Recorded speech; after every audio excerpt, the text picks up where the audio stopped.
लाहौर के दिल में जहां गलियां परंपरा से गूंजती हैं और अजान की आवाज हवाओं में तैरती है, वहां एक नौजवान लड़की रहती थी।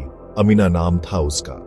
उसका जीवन देखने में साधारण था, लेकिन भीतर से सुंदर, प्यार, संस्कृति और आस्था में गहराई से जरा हुआ। वह एक धार्मिक मुस्लिम परिवार में पली बढ़ी थी। दिन में 5 बार की नमाज उसकी दिनचर्या का हिस्सा था। रमजान में रोजा रखना, कुरान पढ़ना और माता पिता का सम्मान करना उसके जीवन की नींव थे।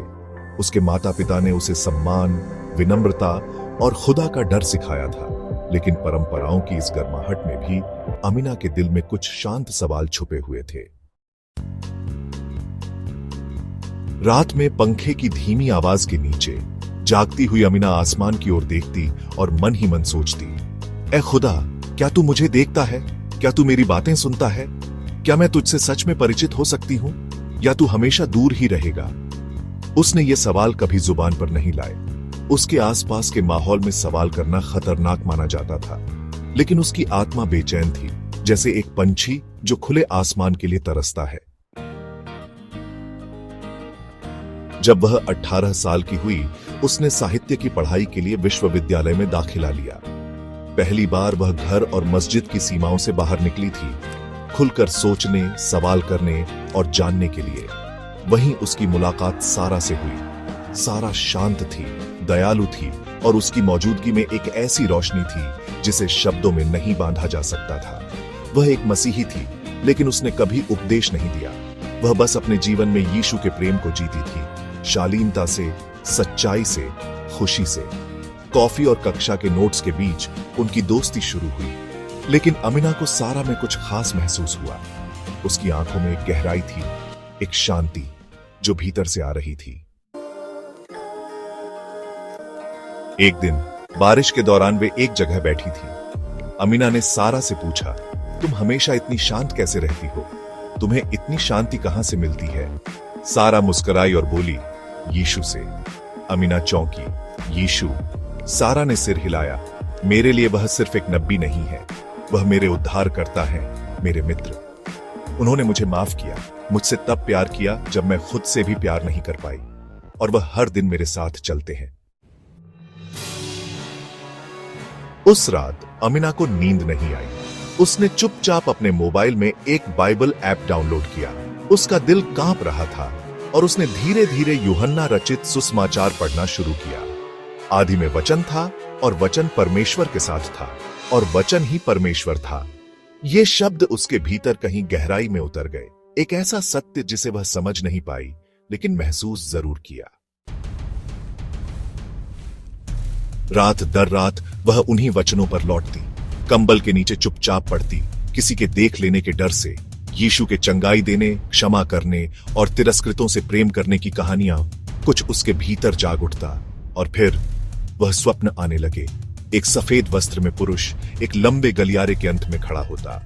उसकी आंखों में कोमलता होती, बाहें फैली हुई होती।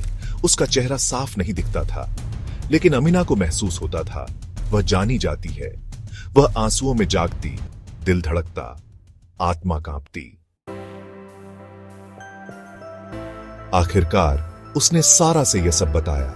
डर और आश्चर्य के साथ फुसफुसाई, मुझे लगता है यीशु मुझे पुकार रहे हैं। सारा ने ज्यादा कुछ नहीं कहा, बस उसका हाथ पकड़ा और कहा, वह तुमसे प्रेम करते हैं अमीना, तुम अकेली नहीं हो। अमीना ने राहत की सांस ली।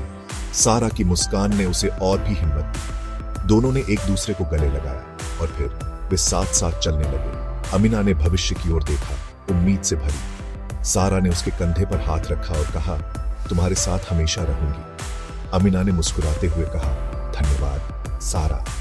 और वे दोनों एक नई शुरुआत की ओर बढ़ चले। एक रविवार सुबह लंबे संघर्षों के बाद अमीना पहली बार चर्च गई। वह सबसे पीछे बैठी, आंखें जमीन पर गड़ाए, दिल बेतहाशा धड़क रहा था। और फिर संगीत शुरू हुआ। उसी क्षण कुछ बदल गया। एक गर्माहट उसके भीतर उतर आई। यह केवल भावना नहीं थी, केवल जिज्ञासा नहीं थी, यह प्रेम था, सच्चा, जीवित, सब कुछ ढक लेने वाला प्रेम। जैसे यीशु खुद उस कमरे में आए हों और कहा हो, घर में स्वागत है। उसी दिन उसने अपना जीवन यीशु को समर्पित कर दिया। वह रोई डर से नहीं, आजादी से। वर्षों से जो बोझ उसने ढोया था वह एक क्षण में हट गया और पहली बार उसने महसूस किया वह देखी गई है। लेकिन यीशु को चुनना आसान नहीं था। जब उसने अपने परिवार को बताया, उनका दिल टूट गया, आंसू बहे, आरोप लगे, सन्नाटा छा गया। उसे विश्वासघात का दोषी ठहराया गया। मां रोई, पिता ने मुंह मोड़ लिया। महीनों तक वह घर जो उसका सुकून था, दर्द का कारण बन गया। लेकिन इस सब के बीच यीशु ने उसे कभी नहीं छोड़ा। वह हर सुबह उठती, बाइबल खोलती और वे वादे पढ़ती जो उसकी आत्मा को थामे रखते। मैं तुझे कभी नहीं छोड़ूंगा और न तुझसे मुंह मोड़ूंगा। धन्य हैं वे जो धर्म के कारण सताए जाते हैं, क्योंकि स्वर्ग का राज्य उनका है। साल बीत गए। अब अमीना एक और शहर में रहती है।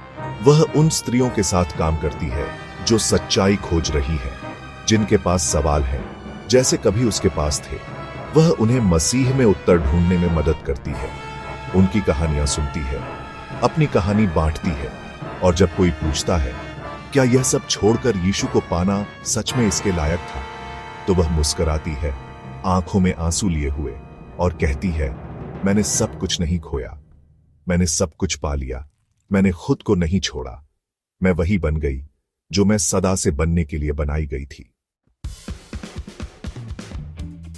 यह है अमीना की कहानी, साहस की कहानी, विश्वास की कहानी, एक उद्धारकर्ता की कहानी जो ढूंढता है और पा लेता है। अनिश्चितता की छाया से लेकर सत्य के प्रकाश तक उसकी यात्रा हमें याद दिलाती है कि परमेश्वर के प्रेम की पहुंच से कोई दूर नहीं। और उन लोगों के लिए जो अब भी ढूंढ रहे हैं, जो अब भी सोच रहे हैं, वह बुला रहा है, अभी भी।